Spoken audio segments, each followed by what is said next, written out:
a player on a one-year contract who's going to be an unrestricted free agent. When you look at it, it's been well documented as far as what the offers were. The 2-year deal, which he has signed with the team option. There was a 3-year deal with no options at lesser money, and then there was a 3-year deal with a team option for roughly $75 million. This deal for Golden State will give you a little bit of a perspective from the Warriors. They really did not budge off their original number. The starting salary comes in at $22.5 million. They get the team option that they wanted, and they also get the 1-year bird restriction that is basically a de facto trade clause that Kuminga could have happened, is waived in this regards.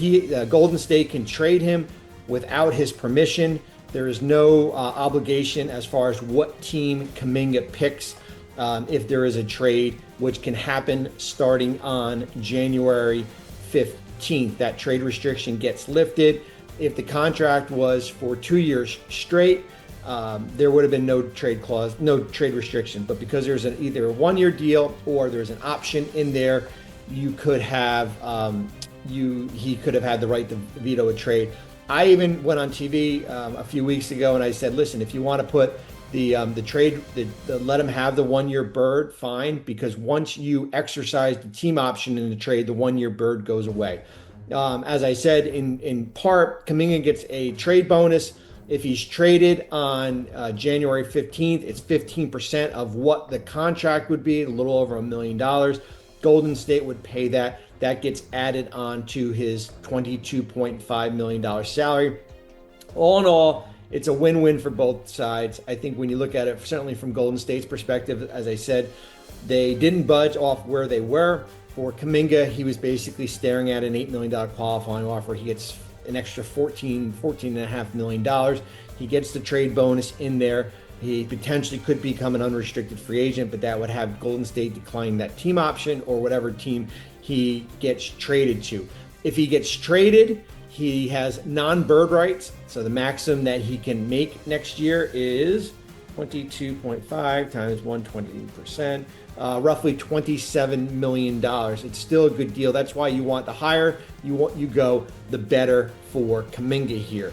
When you look at it roster-wise, Golden State right now, they signed Gary Payton II to a 1-year minimum contract. He has a $2.3 million cap hit.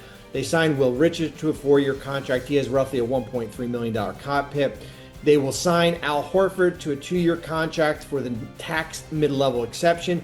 It starts at $5.685. They are now hard capped at second apron. They are signing DeAnthony Melton to a 2-year contract at the veteran minimum. Melton starts off at $3 million.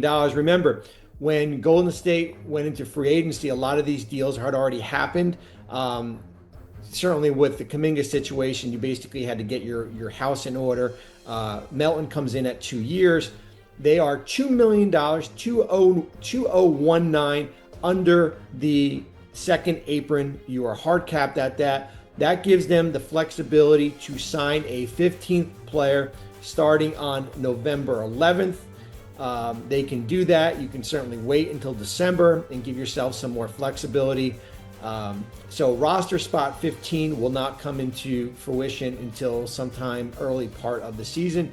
14 players under contract, 12 guarantees, two partial or non-guarantee, 3 two-way players. Golden State has their roster set. There's no Kuminga distraction, at least we don't think. And now the goal is try to integrate him as far as where his role is coming off the bench and whether they do start. You're looking at somewhere of a lineup of Curry, Pods, maybe Moody.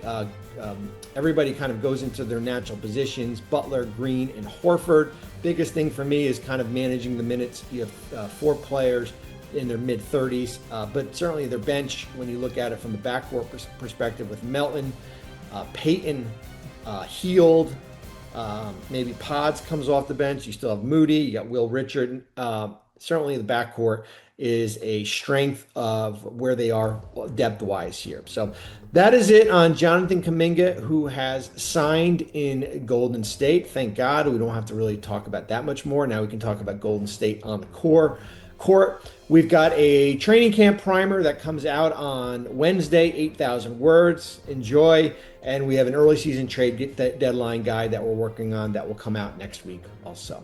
That is it. Have a great evening. All right, Perk, got to ask you, what's Chef Curry going to have to cook up this season to reach the expectations that they have for themselves?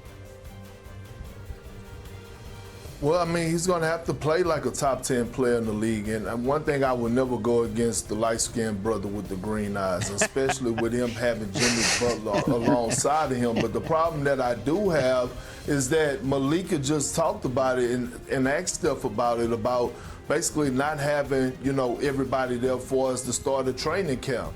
And I know how vital it is when you're trying to compete for a title and go win a championship, especially getting out of a tough Western Conference. It is crucial to get off a great start. Training camp is more about just what you do on the floor, but it's about the camaraderie, the chemistry that you build off the floor, and they really have to get this Jonathan Kuminga situation done real quick, whether it's, they're going to come to agreement and sign them and he's going to show up or whatever the case may be, but they need to get this behind them. Bobby? Yeah, I mean, I think we have to look at what they did after the Jimmy Butler trade last year as far as being one of the best teams in the Western Conference and what this team could have been if Stephen Curry had remained healthy here. I think I look at big picture for where this Warriors team is. If we're looking at tiers in the Western Conference, I think they're in the tier 3 among all teams. Oklahoma City's in tier 1 by themselves. And then we look at teams certainly like Houston and Denver in that tier 2. Clippers, I would also put there. And then them and the Lakers in tier 3, but certainly with room to improve to get to that tier 2. My big concern with Golden State is, as Perk just said, the Kuminga situation here. We're going to get some clarity on that by Wednesday, October 1st, when that qualifying offer is set to expire, if he takes that, or a new deal. And then also the age of this roster, when you have 4 players, now added Al Horford, who are in their mid-30s, who are going to play a lot of minutes during this year. If they can get that Kuminga situation resolved and kind of block out the noise, yes, I do think this Golden State team can be one of these teams that can contend with Oklahoma City in the Western Conference. Yeah, well, that's just a couple of days away. And, of course, Bobby Marks. And welcome in the host of the Hoop